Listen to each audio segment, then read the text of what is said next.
اور میں اپنے آپ کو پاک صاف نہیں کہتا، کیونکہ نفس امارہ انسان کو برائی ہی سکھاتا رہتا ہے، مگر یہ کہ میرا پروردگار رحم فرمائے۔ بے شک میرا پروردگار بخشنے والا ہے، مہربان ہے۔ اور بادشاہ نے حکم دیا کہ اسے میرے پاس لاؤ، میں اسے اپنا مصاحب خاص بناؤں گا۔ پھر جب ان سے گفتگو کی تو کہا کہ آج سے تم ہمارے ہاں صاحب منزلت ہو اور صاحب اعتبار ہو۔ یوسف نے کہا مجھے زرعی پیداوار پر مقرر کر دیجئے، کیونکہ میں حفاظت بھی کر سکتا ہوں اور اس کام سے واقف بھی ہوں۔ اس طرح ہم نے یوسف کو ملک مصر میں جگہ دی اور وہ اس ملک میں جہاں چاہتے تھے رہتے تھے۔ ہم اپنی رحمت جس پر چاہتے ہیں کرتے ہیں اور نیکوکاروں کے اجر کو ضائع نہیں کرتے، اور جو لوگ ایمان لائے اور ڈرتے رہے ان کے لیے آخرت کا اجر بہت بہتر ہے۔ اور یوسف کے بھائی کنعان سے مصر میں غلہ خریدنے کے لیے آئے تو یوسف کے پاس گئے، تو یوسف نے ان کو پہچان لیا اور وہ ان کو نہ پہچان سکے۔ اور جب یوسف نے ان کے لیے ان کا سامان تیار کر دیا تو کہا کہ پھر آنا تو جو باپ کی طرف سے تمہارا ایک اور بھائی ہے اسے بھی میرے پاس لیتے آنا۔ کیا تم نہیں دیکھتے کہ میں ناب بھی پوری پوری دیتا ہوں اور مہمانداری بھی خوب کرتا ہوں؟ اب اگر تم اسے میرے پاس نہ لاؤ گے تو نہ تمہیں میرے ہاں سے غلہ ملے گا اور نہ تم میرے پاس ہی آ سکو گے۔ انہوں نے کہا کہ ہم اس کے بارے میں اس کے والد کو پھسلائیں گے اور ہم یہ کام کر کے رہیں گے۔ اور یوسف نے اپنے خدام سے کہا کہ ان کا سرمایہ یعنی غلے کی قیمت ان کے سامان میں رکھ دو۔ عجب نہیں کہ جب یہ اپنے اہل و عیال میں جائیں تو اسے پہچان لیں، اور عجب نہیں کہ یہ پھر یہاں آئے۔ بس جب وہ اپنے والد کے پاس واپس گئے تو کہنے لگے کہ ابا ہمارے لیے غلے کی بندش کر دی گئی ہے، تو ہمارے ساتھ ہمارے بھائی کو بھیج دیجئے تاکہ ہم پھر غلہ لائیں اور ہم اس کے نگہبان ہیں۔ یعقوب نے کہا کہ میں اس کے بارے میں تمہارا اعتبار نہیں کرتا، مگر ویسا ہی جیسا پہلے اس کے بھائی کے بارے میں کیا تھا، سو اللہ ہی بہتر نگہبان ہے اور وہ سب سے زیادہ رحم کرنے والا ہے۔ اور جب انہوں نے اپنا اسباب کھولا تو دیکھا کہ ان کا سرمایہ واپس کر دیا گیا ہے۔ کہنے لگے ابا ہمیں اور کیا چاہیے، دیکھیے یہ ہماری پونجی بھی ہمیں واپس کر دی گئی ہے، اور ہم اپنے اہل و عیال کے لیے پھر غلہ لائیں گے اور اپنے بھائی کی نگہبانی کریں گے، اور ایک بار شتر زیادہ لائیں گے کہ یہ غلہ جو ہم لائے ہیں تھوڑا ہے۔ یعقوب نے کہا کہ جب تک تم اللہ کا عہد نہ دو کہ اس کو میرے پاس صحیح و سالم لے آؤ گے، میں اسے ہرگز تمہارے ساتھ نہیں بھیجنے کا، مگر یہ کہ تم گھیر لیے جاؤ یعنی بے بس ہو جاؤ تو مجبوری ہے۔ پس جب انہوں نے والد کو اپنا قول دیا تو یعقوب نے کہا کہ جو قول و قرار ہم کر رہے ہیں اس کا اللہ ضامن ہے، اور فرمایا کہ اے میرے بیٹو ایک ہی دروازے سے داخل نہ ہونا بلکہ جدا جدا دروازوں سے داخل ہونا، اور میں اللہ کی تقدیر کو تو تم سے روک نہیں سکتا، بے شک حکم اللہ ہی کا ہے، میں اسی پر بھروسہ رکھتا ہوں اور اہل توکل کو اسی پر بھروسہ رکھنا چاہیے۔ اور جب وہ ان مقامات سے داخل ہوئے جہاں جہاں سے داخل ہونے کے لیے ان کے والد نے ان سے کہا تھا تو وہ تدبیر اللہ کے حکم کو ذرا بھی ٹال نہیں سکتی تھی۔ ہاں وہ یعقوب کے دل کی خواہش تھی جو انہوں نے پوری کی تھی، اور بے شک وہ صاحب علم تھے کیونکہ ہم نے ان کو علم سکھایا تھا، لیکن اکثر لوگ نہیں جانتے۔ اور جب وہ لوگ یوسف کے پاس پہنچے تو یوسف نے اپنے حقیقی بھائی کو اپنے پاس جگہ دی اور کہا کہ میں تمہارا بھائی ہوں، تو جو سلوک یہ ہمارے ساتھ کرتے رہے ہیں اس پر افسوس نہ کرنا۔ پھر جب ان کا اسباب تیار کر دیا تو اپنے بھائی کے تھیلے میں آپ خورا رکھ دیا۔ پھر جب وہ آبادی سے باہر نکل گئے تو ایک پکارنے والے نے آواز دی کہ قافلے والو تم تو چور ہو۔ وہ ان کی طرف متوجہ ہو کر کہنے لگے کہ تمہاری کیا چیز کھوئی گئی ہے؟ وہ بولے کہ بادشاہ کا کٹورا کھویا گیا ہے، اور جو شخص اس کو لے کے آئے اس کے لیے ایک بار شتر انعام، اور میں اس کا ضامن ہوں۔ وہ کہنے لگے کہ اللہ کی قسم تم کو معلوم ہے کہ ہم اس ملک میں اس لیے نہیں آئے کہ خرابی کریں اور نہ ہم چوری کیا کرتے ہیں۔ وہ بولے کہ اگر تم جھوٹے نکلے یعنی چوری ثابت ہوئی تو اس کی سزا کیا؟ انہوں نے کہا کہ اس کی سزا یہ کہ جس کے تھیلے میں وہ دستیاب ہو وہی اس کا بدل قرار دیا جائے، ہم ظالموں کو یہی سزا دیا کرتی ہیں۔ پھر یوسف نے اپنے بھائی کے تھیلے سے پہلے ان کے تھیلوں کو دیکھنا شروع کیا، پھر اپنے بھائی کے تھیلے میں سے اس کو نکال لیا۔ اس طرح ہم نے یوسف کے لیے تدبیر کی، ورنہ بادشاہ کے قانون کے مطابق وہ اپنے بھائی کو لے نہیں سکتے تھے، مگر یہ کہ اللہ چاہے۔ ہم جس کے چاہتے ہیں درجے بلند کرتے ہیں، اور ہر علم والے سے بڑھ کر ایک بڑا علم والا ہے۔ برادران یوسف نے کہا کہ اگر اس نے چوری کی ہو تو کچھ عجب نہیں کہ اس کے ایک بھائی نے بھی پہلے چوری کی تھی، مگر یوسف نے اس بات کو اپنے دل میں مخفی رکھا اور ان پر ظاہر نہ ہونے دیا، یعنی زیر لب کہا کہ تم بڑے برے ہو، اور جو تم بیان کرتے ہو اللہ اسے خوب جانتا ہے۔ وہ کہنے لگے کہ اے عزیز، اس کے والد بہت بوڑھے ہیں اور اس سے بہت محبت رکھتے ہیں، تو اس کو چھوڑ دیجئے اور اس کی جگہ ہم میں سے کسی کو رکھ لیجئے، ہم دیکھتے ہیں کہ آپ احسان کرنے والے ہیں۔ یوسف نے کہا کہ اللہ پناہ میں رکھے کہ جس شخص کے پاس ہم نے اپنی چیز پائی ہے اس کے سوا کسی اور کو پکڑ لیں، ایسا کریں تو ہم بڑے بے انصاف ہیں۔ آخر جب وہ اس سے نا امید ہو گئے تو الگ ہو کر صلاح کرنے لگے۔ سب سے بڑے نے کہا، کیا تم نہیں جانتے کہ تمہارے والد نے تم سے اللہ کا عہد لیا ہے، اور اس سے پہلے بھی تم یوسف کے بارے میں قصور کر چکے ہو؟ تو جب تک والد صاحب مجھے اجازت نہ دیں میں تو اس جگہ سے ہلنے کا نہیں، یا اللہ میرے لیے کوئی فیصلہ کرے، اور وہ سب سے بہتر فیصلہ کرنے والا ہے۔ تم سب والد صاحب کے پاس واپس جاؤ اور کہو کہ ابا، آپ کے صاحبزادے نے وہاں جا کر چوری کی، اور ہم نے تو اپنی دانست کے مطابق آپ سے اس کے لے آنے کا عہد کیا تھا، مگر ہم غیب کی باتوں کے جاننے اور یاد رکھنے والے تو نہیں تھے، اور جس بستی میں ہم ٹھہرے تھے وہاں سے، یعنی اہل مصر سے، اور جس قافلے میں آئے ہیں اس سے دریافت کر لیجئے، اور ہم اس بیان میں بالکل سچے ہیں۔ جب انہوں نے یہ بات یعقوب سے آ کر کہی تو انہوں نے کہا کہ حقیقت یوں نہیں ہے، بلکہ یہ بات تم نے اپنے دل سے بنا لی ہے، تو صبر ہی بہتر ہے۔ عجب نہیں کہ اللہ ان سب کو میرے پاس لے آئے، بے شک وہ علم والا ہے، حکمت والا ہے۔ اور ان کے پاس سے چلے گئے اور کہنے لگے کہ ہائے افسوس یوسف پر، ہائے افسوس، اور رنج و الم میں ان کی آنکھیں سفید ہو گئیں اور ان کا دل غم سے بھر رہا تھا۔ بیٹے کہنے لگے کہ واللہ آپ تو یوسف کو اسی طرح یاد ہی کرتے رہیں گے یہاں تک کہ آپ گھل جائیں گے یا جان ہی دے دیں گے۔ انہوں نے کہا کہ میں تو اپنے غم و اندوہ کا اظہار اللہ سے کرتا ہوں، اور اللہ کی طرف سے وہ باتیں جانتا ہوں جو تم نہیں جانتے۔ اے بیٹو، یوں کرو کہ ایک دفعہ پھر جاؤ اور یوسف اور اس کے بھائی کو تلاش کرو، اور اللہ کی رحمت سے نا امید نہ ہونا کہ اللہ کی رحمت سے تو کافر لوگ ہی نا امید ہوا کرتے ہیں۔ پھر جب وہ یوسف کے پاس گئے تو کہنے لگے کہ اے عزیز، ہمیں اور ہمارے اہل و عیال کو بڑی تکلیف ہو رہی ہے، اور ہم یہ تھوڑا سا سرمایہ لائے ہیں، آپ ہمیں اس کے عوض پورا غلہ دے دیجئے اور ہم پر خیرات کیجئے کہ اللہ خیرات کرنے والوں کو ثواب دیتا ہے۔ یوسف نے کہا، تمہیں معلوم ہے کہ جب تم نادانی میں پھنسے ہوئے تھے تو تم نے یوسف اور اس کے بھائی کے ساتھ کیا کیا تھا؟ وہ بولے، کیا واقعی تم ہی یوسف ہو؟ انہوں نے کہا، ہاں میں یوسف ہوں، اور بن یامین کی طرف اشارہ کر کے کہنے لگے، یہ میرا بھائی ہے، اللہ نے ہم پر بڑا احسان کیا ہے۔ جو شخص اللہ سے ڈرتا اور صبر کرتا ہے تو اللہ نیکوکاروں کا اجر ضائع نہیں کرتا۔ وہ بولے، اللہ کی قسم، اللہ نے تم کو ہم پر فضیلت بخشی ہے، اور بے شک ہم خطا کار تھے۔ یوسف نے کہا کہ آج کے دن تم پر کوئی ملامت نہیں، اللہ تم کو معاف کرے، اور وہ سب سے بڑھ کر رحم کرنے والا ہے۔ یہ میرا کرتا لے جاؤ، پھر اسے والد صاحب کے منہ پر ڈال دینا تو وہ بینا ہو جائیں گے، اور اپنے تمام اہل و عیال کو میرے پاس لے آؤ۔ اور جب قافلہ مصر سے روانہ ہوا تو ان کے والد کہنے لگے کہ اگر مجھ کو یہ نہ کہو کہ بوڑھا بہک گیا ہے تو مجھے تو یوسف کی بو آ رہی ہے۔ وہ بولے کہ واللہ آپ اسی قدیم غلطی میں مبتلا ہیں۔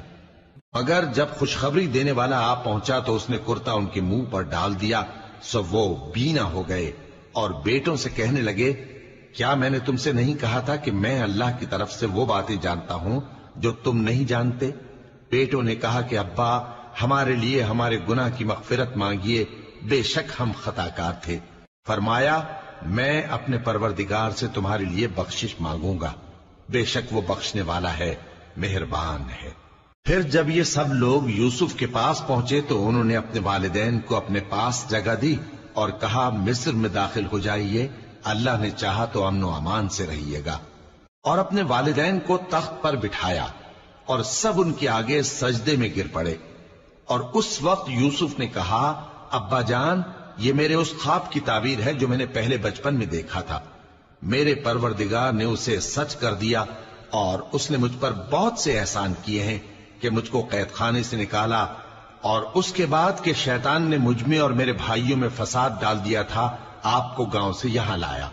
بے شک میرا پروردگار جو چاہتا ہے تدبیر سے کرتا ہے، وہ علم والا ہے، حکمت والا ہے۔ جب یہ سب باتیں ہو لیں تو یوسف نے اللہ سے دعا کی کہ اے میرے پروردگار، تو نے مجھ کو حکومت سے نوازا اور خوابوں کی تعبیر کا علم بخشا۔ اے آسمانوں اور زمین کے پیدا کرنے والے، تو ہی دنیا اور آخرت میں میرا کارساز ہے، تو مجھے دنیا سے اپنی اطاعت کی حالت میں اٹھائیو اور آخرت میں اپنے نیک بندوں میں داخل کیجو۔ اے پیغمبر، یہ اخبار غیب میں سے ہیں جو ہم تمہاری طرف بھیجتے ہیں۔ اور جب برادران یوسف نے اپنی بات پر اتفاق کیا تھا اور وہ فریب کر رہے تھے تو تم ان کے پاس تو نہ تھے، اور بہت سے آدمی گو تم کتنی خواہش کرو ایمان لانے والے نہیں ہیں، اور تم ان سے اس خیر خواہی کا کچھ صلہ بھی تو نہیں مانگتے۔ یہ قرآن اور کچھ نہیں تمام جہانوں کے لیے نصیحت ہے، اور آسمان و زمین میں بہت سی نشانیاں ہیں جن پر سے یہ گزرتے ہیں اور ان کو نظر انداز کر دیتے ہیں، اور یہ اکثر اللہ پر ایمان نہیں رکھتے مگر اس کے ساتھ شرک بھی کرتے ہیں۔ تو کیا یہ اس بات سے بے خوف ہیں کہ ان پر اللہ کا عذاب نازل ہو کر ان کو ڈھانپ لے، یا ان پر ناگہاں قیامت آ جائے اور انہیں خبر بھی نہ ہو؟ کہہ دو میرا رستہ تو یہ ہے، میں اللہ کی طرف بلاتا ہوں سمجھ بوجھ کر، میں بھی لوگوں کو اللہ کی طرف بلاتا ہوں اور میرے پیرو بھی، اور اللہ پاک ہے اور میں شرک کرنے والوں میں سے نہیں ہوں۔ اور ہم نے تم سے پہلے بستیوں کے رہنے والوں میں سے مرد ہی بھیجے تھے جن کی طرف ہم وہی بھیجتے تھے۔ کیا ان لوگوں نے ملک میں سیر و سیاحت نہیں کی کہ دیکھ لیتے کہ جو لوگ ان سے پہلے تھے ان کا انجام کیا ہوا؟ اور متقیوں کے لیے آخرت کا گھر بہت اچھا ہے، کیا تم سمجھتے نہیں؟ یہاں تک کہ جب پیغمبر نا امید ہو گئے اور انہوں نے خیال کیا کہ اپنی نصرت کے بارے میں جو بات انہوں نے کہی تھی اس میں وہ سچے نہ نکلے، تو ان کے پاس ہماری مدد آ پہنچی، پھر جسے ہم نے چاہا بچا دیا، اور ہمارا عذاب اتر کر گناہگار لوگوں سے پھیرا نہیں کرتا۔ ان کے قصے میں عقل مندوں کے لیے عبرت ہے۔ یہ قرآن ایسی بات نہیں ہے جو اپنے دل سے بنائی گئی ہو، بلکہ جو کتابیں اس سے پہلے نازل ہوئی ہیں ان کی تصدیق کرنے والا ہے اور ہر چیز کی تفصیل کرنے والا، اور مومنوں کے لیے ہدایت اور رحمت ہے۔ شروع اللہ کا نام لے کر جو بڑا مہربان نہایت رحم والا ہے۔ الف لام میم را۔ اے نبی، یہ کتاب الہی کی آیتیں ہیں، اور جو کچھ تمہارے پروردگار کی طرف سے تم پر نازل ہوا ہے حق ہے، لیکن اکثر لوگ ایمان نہیں لاتے۔ اللہ وہی تو ہے جس نے ستونوں کے بغیر آسمان جیسا کہ تم دیکھتے ہو اتنے اونچے بنائے، پھر عرش پر جلوہ افروز ہوا اور سورج اور چاند کو کام میں لگا دیا، ہر ایک میعاد معین تک گردش کر رہا ہے، وہی دنیا کے کاموں کا انتظام کرتا ہے۔ اس طرح وہ اپنی آیتیں کھول کھول کر بیان کرتا ہے کہ تم اپنے پروردگار کے روبرو جانے کا یقین کرو۔ اور وہی ہے جس نے زمین کو پھیلایا اور اس میں پہاڑ اور دریا پیدا کیے اور ہر طرح کے میووں کی دو دو قسمیں بنائیں۔ وہی رات کو دن کا لباس پہناتا ہے۔ غور کرنے والوں کے لیے اس میں بہت سی نشانیاں ہیں۔ اور زمین میں کئی طرح کے قطعات ہیں ایک دوسرے سے ملے ہوئے، اور انگور کے باغ اور کھیتی اور کھجور کے درخت، بعض کی بہت سی شاخیں ہیں اور بعض کی اتنی نہیں ہوتی، باوجود کہ پانی سب کو ایک ہی ملتا ہے۔ اور ہم بعض میووں کو بعض پر لذت میں فضیلت دیتی ہیں، اور اس میں سمجھنے والوں کے لیے بہت سی نشانیاں ہیں۔ اگر تم عجیب بات سننی چاہو تو کافروں کا یہ کہنا عجیب ہے کہ جب ہم مر کر مٹی ہو جائیں گے تو کیا ازسر نو پیدا ہوں گے؟ یہی لوگ ہیں جو اپنے پروردگار سے منکر ہوئے ہیں، اور یہی ہیں جن کی گردنوں میں طوق ہوں گے، اور یہی اہل دوزخ ہیں کہ ہمیشہ اس میں جلتے رہیں گے۔ اور یہ لوگ بھلائی سے پہلے تم سے برائی جلدی سے مانگتے ہیں، یعنی طالب عذاب ہیں، حالانکہ ان سے پہلے عذاب واقع ہو چکے ہیں۔ اور تمہارا پروردگار لوگوں کو باوجود ان کی بے انصافیوں کے معاف کرنے والا ہے، اور بے شک تمہارا پروردگار سخت عذاب دینے والا ہے۔ اور کافر لوگ کہتے ہیں کہ اس پیغمبر پر اس کے پروردگار کی طرف سے کوئی نشانی کیوں نازل نہیں ہوئی؟ اے نبی، تم تو صرف خبردار کرنے والے ہو، اور ہر ایک قوم کے لیے رہنما ہوا کرتا ہے۔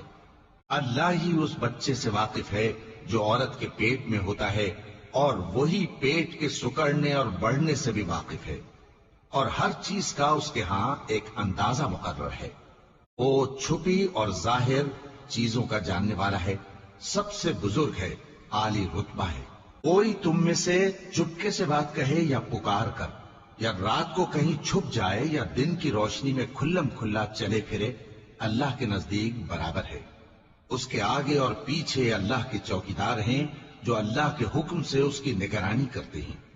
اللہ اس نعمت کو جو کسی قوم کو حاصل ہے نہیں بدلتا جب تک کہ وہ اپنی حالت کو نہ بدلے، اور جب اللہ کسی قوم کے ساتھ برائی کا ارادہ کرتا ہے تو وہ پھر نہیں سکتی، اور اللہ کے سوا ان کا کوئی مددگار نہیں ہوتا۔ وہی تو ہے جو تم کو ڈرانے اور امید دلانے کے لیے بجلی دکھاتا اور بھاری بھاری بادل پیدا کرتا ہے، اور رعد اور فرشتے سب اس کے خوف سے اس کی تسبیح و تحمید کرتے رہتے ہیں۔ اور وہی بجلیاں بھیجتا ہے، پھر جس پر چاہتا ہے گرا بھی دیتا ہے، جبکہ وہ اللہ کے بارے میں جھگڑتے ہیں، اور وہ بڑی قوت والا ہے۔ کام کا پکارنا تو اسی کا ہے، اور جن کو یہ لوگ اس کے سوا پکارتے ہیں وہ ان کی پکار کو کسی طرح قبول نہیں کرتے، مگر اس شخص کی طرح جو اپنے دونوں ہاتھ پانی کی طرف پھیلا دے تاکہ دور ہی سے اس کے منہ تک آ پہنچے، حالانکہ وہ اس تک کبھی بھی نہیں آ سکتا۔ اور اسی طرح کافروں کی پکار بیکار ہے۔ اور جتنی مخلوقات آسمانوں اور زمین میں ہے، خوشی سے یا ناخوشی سے اللہ کے آگے سجدہ کرتی ہے، اور ان کے سائے بھی صبح و شام سجدے کرتے ہیں۔ ان سے پوچھو کہ آسمانوں اور زمین کا پروردگار کون ہے؟ تم ہی کہہ دو کہ اللہ۔ ان سے کہو کہ کیا تم نے اللہ کو چھوڑ کر ایسے لوگوں کو کارساز بنایا ہے جو خود اپنے نفع و نقصان کا بھی اختیار نہیں رکھتے؟ کہو کیا اندھا اور آنکھوں والا برابر ہیں، یا اندھیرا اور اجالا برابر ہو سکتا ہے؟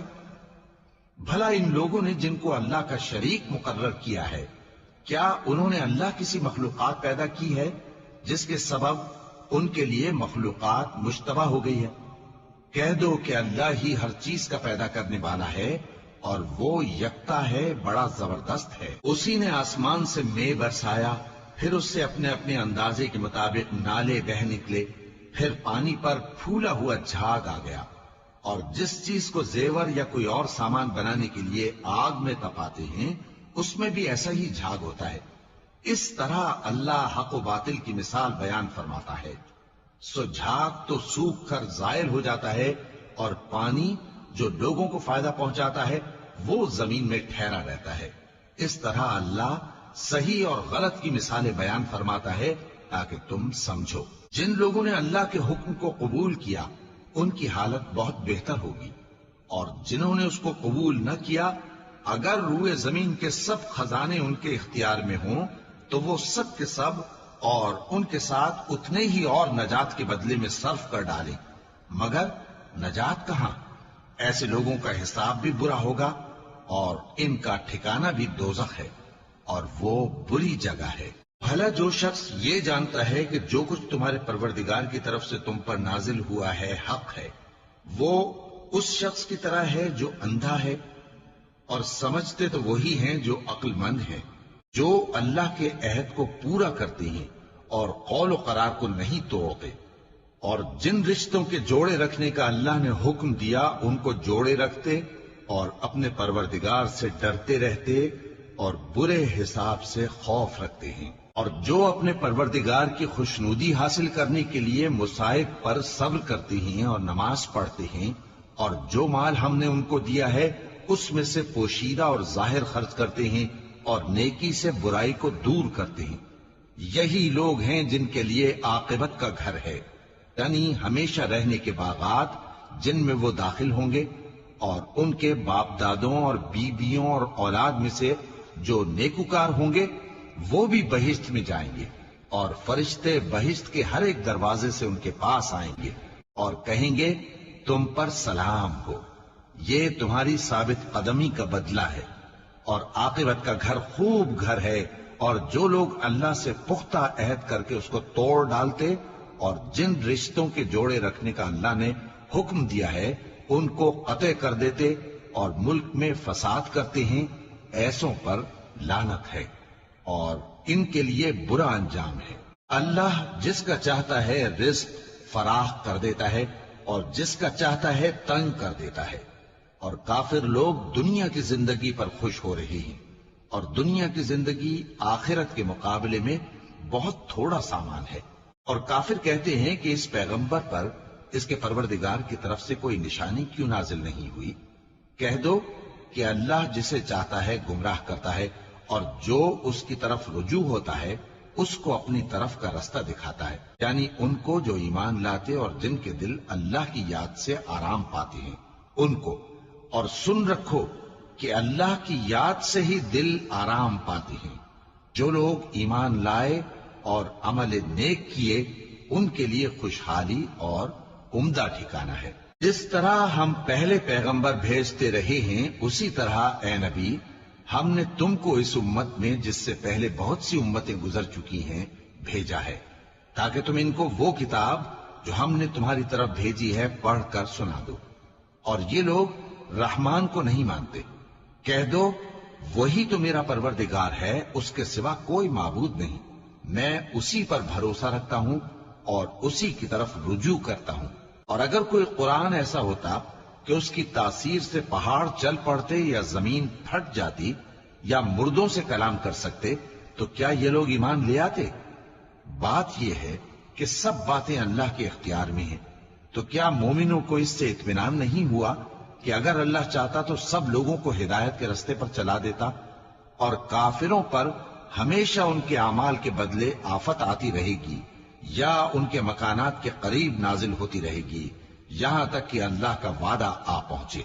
بے شک اللہ وعدہ خلاف نہیں کرتا۔ اور تم سے پہلے بھی رسولوں کے ساتھ تمسخر ہوتے رہے ہیں، تو میں نے کافروں کو مہلت دی، پھر میں نے ان کو پکڑ لیا، سو دیکھ لو کہ میرا عذاب کیسا رہا۔ تو کیا وہ جو ہر شخص کے اعمال کا نگراں و نگہبان ہے وہ بتوں کی طرح بے علم و بے خبر ہو سکتا ہے؟ اور ان لوگوں نے اللہ کے شریک مقرر کر رکھے ہیں، ان سے کہو کہ ذرا ان کے نام تو لو۔ کیا تم اسے ایسی چیزیں بتاتے ہو جو روئے زمین پر ہیں اور اسے معلوم نہیں، یا تم لوگ محض سطحی بات کی تقلید کرتے ہو؟ اصل یہ ہے کہ کافروں کو ان کے فریب خوبصورت معلوم ہوتے ہیں اور وہ ہدایت کے رستے سے روک لیے گئے ہیں، اور جسے اللہ گمراہ رہنے دے اسے کوئی ہدایت کرنے والا نہیں۔ ان کو دنیا کی زندگی میں بھی عذاب ہے اور آخرت کا عذاب تو بہت ہی سخت ہے، اور ان کو اللہ کے عذاب سے کوئی بھی بچانے والا نہیں۔ جس جنت کا پرہیزگاروں سے وعدہ کیا گیا ہے اس کی شان یہ ہے کہ اس کے نیچے نہریں بہ رہی ہیں، اس کے پھل ہمیشہ باقی رہنے والے ہیں اور اس کے سائے بھی۔ یہ ان لوگوں کا انجام ہے جو متقی ہیں، اور کافروں کا انجام دوزخ ہے۔ اور جن لوگوں کو ہم نے کتاب دی ہے وہ اس کتاب سے جو تم پر نازل ہوئی ہے خوش ہوتی ہیں، اور بعض فرقے اس کی بعض باتیں نہیں بھی مانتے۔ کہہ دو کہ مجھ کو یہی حکم ہوا ہے کہ اللہ ہی کی عبادت کروں اور اس کے ساتھ کسی کو شریک نہ بناؤں، میں اسی کی طرف بلاتا ہوں اور اسی کی طرف مجھے لوٹنا ہے۔ اور اسی طرح ہم نے اس قرآن کو عربی زبان کا فرمان بنا کر نازل کیا ہے، اور اگر تم علم آ جانے کے بعد ان لوگوں کی خواہشوں کے پیچھے چلو گے تو اللہ کے سامنے کوئی نہ تمہارا مددگار ہوگا اور نہ کوئی بچانے والا۔ اور اے نبی، ہم نے تم سے پہلے بھی پیغمبر بھیجے تھے اور ان کو بیویاں اور اولاد بھی دی تھی، اور کسی پیغمبر کے اختیار کی بات نہ تھی کہ اللہ کے حکم کے بغیر کوئی نشانی لے آتا۔ ہر حکم قضا کتاب میں لکھا ہوا ہے۔ اللہ جس چیز کو چاہتا ہے مٹا دیتا ہے اور جس کو چاہتا ہے باقی رکھتا ہے، اور اسی کے پاس اصل کتاب ہے۔ اور اگر ہم کوئی عذاب جس کا ان لوگوں سے وعدہ کرتے ہیں تمہیں دکھائیں، یعنی تمہارے روبرو ان پر نازل کریں، یا تمہاری مدت حیات پوری کر دیں، یعنی تمہارے انتقال کے بعد عذاب بھیجیں، تو تمہارا کام ہمارے احکام کا پہنچا دینا ہے اور ہمارا کام حساب لینا ہے۔ کیا انہوں نے نہیں دیکھا کہ ہم زمین کو اس کے کناروں سے گھٹاتے چلے آ رہے ہیں، اور اللہ جیسا چاہتا ہے حکم کرتا ہے، کوئی اس کے حکم کا رد کرنے والا نہیں، اور وہ جلد حساب لینے والا ہے۔ جو لوگ ان سے پہلے تھے وہ بھی بہتیری تدبیریں کرتے رہے ہیں، سو تدبیر تو سب اللہ ہی کی ہوتی ہے۔ ہر شخص جو کچھ کر رہا ہے اللہ اسے جانتا ہے، اور کافر جلد معلوم کر لیں گے کہ آخرت میں اچھا انجام کس کے لیے ہوتا ہے۔ اور کافر لوگ کہتے ہیں کہ تم پیغمبر نہیں ہو۔ کہہ دو کہ میرے اور تمہارے درمیان اللہ اور وہ شخص جس کے پاس کتاب آسمانی کا علم ہے بطور گواہ کافی ہے۔ شروع اللہ کا نام لے کر جو بڑا مہربان نہایت رحم والا ہے۔ الف لام را، یہ ایک پر نور کتاب ہے، اس کو ہم نے تم پر اس لیے نازل کیا ہے کہ تم لوگوں کو اندھیروں سے نکال کر روشنی کی طرف لے جاؤ، یعنی ان کے پروردگار کے حکم سے عزت والے خوبیوں والے مالک کے راستے کی طرف، یعنی اس اللہ کے راستے کی طرف کہ جو کچھ آسمانوں اور زمین میں ہے سب اسی کا ہے۔ اور ان کافروں کے لیے عذاب شدید کی وجہ سے تباہی اور بربادی مقدر ہے، جو آخرت کے مقابلے میں دنیاوی زندگی کو پسند کرتے اور لوگوں کو اللہ کے راستے سے روکتے اور اس میں کجی چاہتے ہیں۔ یہ لوگ بڑے دور کی گمراہی میں ہیں، اور ہم نے کوئی پیغمبر نہیں بھیجا مگر وہ اپنی قوم کی زبان بولتا تھا تاکہ انہیں احکام الہی کھول کھول کر بتا دے۔ پھر اللہ جسے چاہتا ہے گمراہ رہنے دیتا ہے اور جسے چاہتا ہے ہدایت دیتا ہے، اور وہ غالب ہے، حکمت والا ہے۔ اور ہم نے موسیٰ کو اپنی نشانیاں دے کر بھیجا کہ اپنی قوم کو تاریکیوں سے نکال کر روشنی میں لے جاؤ، اور ان کو اللہ کے دن یاد دلاؤ، اور اس میں ان لوگوں کے لیے جو صابر و شاکر ہیں نشانیاں ہیں۔ اور جب موسیٰ نے اپنی قوم سے کہا کہ اللہ نے جو تم پر مہربانیاں کی ہیں ان کو یاد کرو، جبکہ اس نے تم کو فرعون کی قوم سے رہائی بخشی، وہ لوگ تمہیں برے برے عذاب دیتے تھے اور تمہارے بیٹوں کو مار ڈالتے تھے اور تمہاری لڑکیوں کو زندہ رہنے دیتے تھے، اور اس میں تمہارے پروردگار کی طرف سے بڑی آزمائش تھی۔ اور جب تمہارے پروردگار نے تم کو آگاہ کیا کہ اگر شکر کرو گے تو میں تمہیں زیادہ دوں گا، اور اگر ناشکری کرو گے تو یاد رکھو کہ میرا عذاب بھی سخت ہے۔ اور موسیٰ نے صاف صاف کہہ دیا کہ اگر تم اور جتنے اور لوگ زمین میں ہیں سب کے سب ناشکری کرو تو بھی اللہ بے نیاز ہے، قابل تعریف ہے۔ بھلا تم کو ان لوگوں کے حالات کی خبر نہیں پہنچی جو تم سے پہلے تھے، یعنی نوح اور عاد اور سمود کی قوم اور جو ان کے بعد تھے، جن کا علم اللہ کے سوا کسی کو نہیں۔ جب ان کے پاس ان کے پیغمبر نشانیاں لے کر آئے تو انہوں نے اپنے ہاتھ ان کے منہوں پر رکھ دیے کہ خاموش رہو، اور کہنے لگے کہ ہم تو تمہاری رسالت کو تسلیم نہیں کرتے، اور جس چیز کی طرف تم ہمیں بلاتے ہو ہم کو اس میں بھاری شک ہے۔ ان کے پیغمبروں نے کہا کیا تم کو اللہ کے بارے میں شک ہے جو آسمانوں اور زمین کا پیدا کرنے والا ہے؟ وہ تمہیں اس لیے بلاتا ہے کہ تمہارے گناہ بخشے اور ایک مدت مقرر تک تم کو مہلت دے۔ وہ بولے کہ تم تو ہمارے ہی جیسے آدمی ہو، تمہارا یہ منشا ہے کہ جن چیزوں کو ہمارے بڑے پوجتے رہے ہیں ان کے پوجنے سے تم ہمیں روک دو، تو اچھا کوئی کھلی دلیل لاؤ، یعنی معجزہ دکھاؤ۔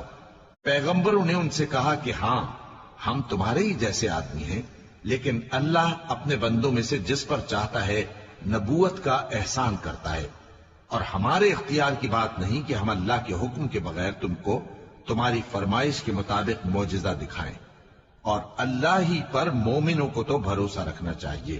اور ہم کیوں اللہ پر بھروسہ نہ رکھیں، حالانکہ اس نے ہم کو ہمارے دین کے سیدھے رستے بتائے ہیں، اور جو تکلیفیں تم ہم کو دیتے ہو اس پر ہم صبر کریں گے، اور اہل توکل کو تو اللہ ہی پر بھروسہ رکھنا چاہیے۔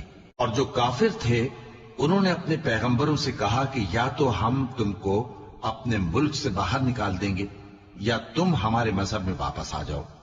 بس ان کے پروردگار نے ان کی طرف وحی بھیجی کہ ہم ظالموں کو ہلاک کر دیں گے اور ان کے بعد تم کو اس زمین میں آباد کر دیں گے۔ یہ اس شخص کے لیے ہے جو قیامت کے روز میرے سامنے کھڑے ہونے سے ڈرے اور میرے عذاب سے خوف کرے۔ اور پیغمبروں نے اللہ سے فتح چاہی اور ہر سرکش ضدی نامراد رہ گیا۔ اس کے پیچھے دوزخ ہے اور اسے پیپ والا پانی پلایا جائے گا، وہ اس کو گھونٹ گھونٹ کر کے پیے گا اور گلے سے نہیں اتار سکے گا، اور ہر طرف سے اسے موت آ رہی ہوگی مگر وہ مرنے میں نہیں آئے گا، اور اس کے بعد سخت عذاب ہوگا۔ جن لوگوں نے اپنے پروردگار سے کفر کیا ان کے اعمال کی مثال راکھ کسی ہے کہ آندھی کے دن اس پر زور کی ہوا چلے جو اسے اڑا لے جائے۔ اسی طرح جو کام وہ کرتے رہے ان پر ان کو کچھ قابو نہ ہوگا۔ یہی تو پرلے سرے کی گمراہی ہے۔ کیا تم نے نہیں دیکھا کہ اللہ نے آسمانوں اور زمین کو تدبیر سے پیدا کیا ہے؟ اگر وہ چاہے تو تم کو نابود کر دے اور تمہاری جگہ نئی مخلوق پیدا کر دے، اور یہ اللہ کو کچھ بھی مشکل نہیں۔ اور قیامت کے دن سب لوگ اللہ کے سامنے کھڑے ہوں گے تو غریب پیروکار بڑے بن بیٹھنے والوں سے کہیں گے کہ ہم تو تمہارے پیرو تھے، کیا تم اللہ کا کچھ عذاب ہم پر سے دفع کر سکتے ہو؟ وہ کہیں گے کہ اگر اللہ ہم کو ہدایت کرتا تو ہم تم کو ہدایت کرتے۔ اب ہم گھبراہٹ ظاہر کریں یا صبر کریں ہمارے حق میں برابر ہے، کوئی جگہ رہائی کی ہمارے لیے نہیں ہے۔ اور جب حساب کتاب کا کام فیصل ہو چکے گا تو شیطان کہے گا جو وعدہ اللہ نے تم سے کیا تھا وہ تو سچا تھا، اور جو وعدہ میں نے تم سے کیا تھا وہ جھوٹا تھا، اور میرا تم پر کسی طرح کا زور نہیں تھا۔ ہاں، میں نے تم کو گمراہی اور باطل کی طرف بلایا تو تم نے جلدی سے اور بے دلیل میرا کہنا مان لیا۔ تو آج مجھے ملامت نہ کرو، اپنے آپ ہی کو ملامت کرو۔ نہ میں تمہاری فریاد رسی کر سکتا ہوں اور نہ تم میری فریاد رسی کر سکتے ہو۔ میں اس بات سے انکار کرتا ہوں کہ تم پہلے مجھے شریک بناتے تھے۔ بے شک جو ظالم ہیں ان کے لیے درد دینے والا عذاب ہے۔ اور جو ایمان لائے اور عمل نیک کرتے رہے وہ بہشتوں میں داخل کیے جائیں گے جن کے نیچے نہریں بہ رہی ہیں۔ اپنے پروردگار کے حکم سے وہ ہمیشہ ان میں رہیں گے، وہاں وہ ہر ملاقات پر ایک دوسرے کو سلام کہیں گے۔ کیا تم نے نہیں دیکھا کہ اللہ نے کلمہ طیبہ کی کیسی مثال بیان فرمائی ہے؟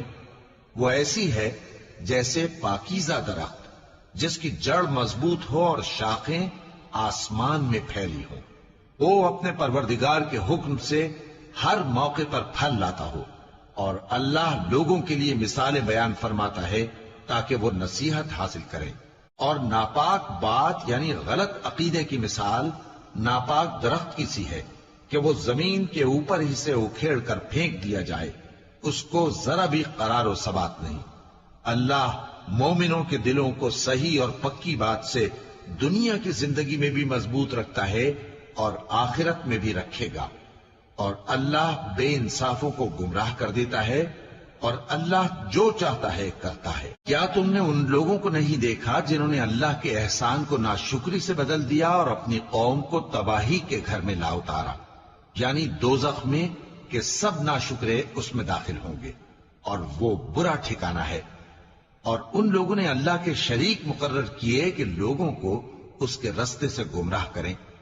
کہہ دو کہ چند روز فائدے اٹھا لو، آخر کار تم کو دوزخ کی طرف لوٹ کر جانا ہے۔ اے پیغمبر، میرے مومن بندوں سے کہہ دو کہ نماز پڑھا کریں، اور اس دن کے آنے سے پیشتر جس میں نہ اعمال کا سودا ہوگا اور نہ دوستی کام آئے گی، ہمارے دیے ہوئے مال میں سے پوشیدہ اور علانیہ خرچ کرتے رہیں۔ اللہ ہی تو ہے جس نے آسمانوں اور زمین کو پیدا کیا اور آسمان سے مے برسایا پھر اس سے تمہارے کھانے کے لیے پھل پیدا کیے اور کشتیوں اور جہازوں کو تمہارے زیر فرمان کیا تاکہ وہ سمندر میں اس کے حکم سے چلے، اور نہروں کو بھی تمہارے زیر فرمان کیا، اور سورج اور چاند کو تمہارے لیے کام میں لگا دیا کہ دونوں دن رات ایک ڈگر پر چل رہے ہیں، اور رات اور دن کو بھی تمہاری خاطر کام میں لگا دیا، اور جو کچھ تم نے مانگا سب میں سے تم کو عنایت کیا، اور اگر اللہ کے احسان گننے لگو تو شمار نہ کر سکو، مگر لوگ نعمتوں کا شکر نہیں کرتے۔ کچھ شک نہیں کہ انسان بڑا بے انصاف ہے، ناشکرا ہے۔ اور جب ابراہیم نے دعا کی کہ اے میرے پروردگار، اس شہر کو لوگوں کے لیے امن کی جگہ بنا دے، اور مجھے اور میری اولاد کو اس بات سے کہ بتوں کی پرستش کرنے لگیں بچائے رکھیو۔ اے پروردگار، انہوں نے بہت سے لوگوں کو گمراہ کیا ہے، سو جس شخص نے میرا کہا مانا وہ میرا ہے، اور جس نے میری نافرمانی کی تو بخشنے والا ہے، مہربان ہے۔ اے پروردگار، میں نے اپنی اولاد ایک وادی میں جہاں کھیتی نہیں، تیرے عزت و ادب والے گھر کے پاس لا بسائی ہے۔ اے پروردگار، تاکہ یہ نماز پڑھیں، سو تو لوگوں کے دلوں کو ایسا کر دے کہ ان کی طرف جھکے رہیں، اور ان کو میووں سے روزی دیتے رہنا تاکہ تیرا شکر کریں۔ اے پروردگار، جو بات ہم چھپاتے اور جو ظاہر کرتے ہیں تو سب جانتا ہے، اور اللہ سے کوئی چیز مخفی نہیں، نہ زمین میں نہ آسمان میں۔ اللہ کا شکر ہے جس نے مجھ کو بڑی عمر میں اسماعیل اور اسحاق بخشے، بے شک میرا پروردگار دعا سننے والا ہے۔ اے پروردگار، مجھ کو ایسی توفیق عنایت کر کہ نماز پڑھتا رہوں، اور میری اولاد کو بھی یہ توفیق بخش۔ اے پروردگار، میری دعا قبول فرما۔ اے پروردگار، حساب کتاب کے دن میری اور میرے ماں باپ کی اور مومنوں کی مغفرت کیجو۔ اور مومنوں، یہ نہ سمجھنا کہ یہ ظالم جو کام کر رہے ہیں اللہ ان سے بے خبر ہے، وہ ان کو اس دن تک مہلت دے رہا ہے جبکہ دہشت کے سبب آنکھیں پھٹی کی پھٹی رہ جائیں گی، اور لوگ سر اٹھائے ہوئے میدان قیامت کی طرف دوڑ رہے ہوں گے، ان کی نگاہیں خود اپنی طرف لوٹ نہ سکیں گی، اور ان کے دل مارے خوف کے ہوا ہو رہے ہوں گے۔ اور لوگوں کو اس دن سے آگاہ کر دو جب ان پر عذاب آ جائے گا، تب ظالم لوگ کہیں گے کہ اے ہمارے پروردگار، ہمیں تھوڑی سی مہلت عطا کر تاکہ ہم تیری دعوت توحید قبول کریں اور تیرے پیغمبروں کے پیچھے چلیں۔ تو جواب ملے گا، کیا تم پہلے قسمیں نہیں کھایا کرتے تھے کہ تم کو اس حال سے جس میں تم ہو زوال نہیں ہوگا؟ اور جو لوگ اپنے آپ پر ظلم کرتے تھے تم ان کے مکانوں میں رہتے تھے، اور تم پر ظاہر ہو چکا تھا کہ ہم نے ان لوگوں کے ساتھ کس طرح کا معاملہ کیا تھا، اور تمہارے سمجھانے کے لیے مثالیں بیان کر دی تھیں۔ اور انہوں نے بڑی بڑی تدبیریں کی، اور ان کی سب تدبیریں اللہ کے ہاں لکھی ہوئی ہے۔ گو وہ تدبیریں ایسی غضب کی تھیں کہ ان سے پہاڑ بھی ٹل جائیں، تو ایسا خیال نہ کرنا کہ اللہ نے جو اپنے پیغمبروں سے وعدہ کیا ہے وہ اس کے خلاف کرے گا۔ بے شک اللہ زبردست ہے، بدلہ لینے والا ہے۔ جس دن یہ زمین دوسری ہی زمین بنا دی جائے گی اور آسمان بھی بدل دیے جائیں گے، اور سب لوگ اللہ کے سامنے نکل کھڑے ہوں گے جو یکتا ہے، بڑا زبردست ہے۔ اور اس دن تم گناہگاروں کو دیکھو گے کہ زنجیروں میں جکڑے ہوئے ہیں، ان کے کرتے تارکول کے ہوں گے، اور ان کے چہروں کو آگ لپٹ رہی ہوگی، یہ اس لیے کہ اللہ ہر شخص کو اس کے اعمال کا بدلہ دے۔ بے شک اللہ جلد حساب لینے والا ہے۔ یہ قرآن لوگوں کے نام اللہ کا پیغام ہے تاکہ ان کو اس سے ڈرایا جائے، اور تاکہ وہ جان لیں کہ وہی اکیلا معبود ہے، اور تاکہ اہل عقل نصیحت حاصل کریں۔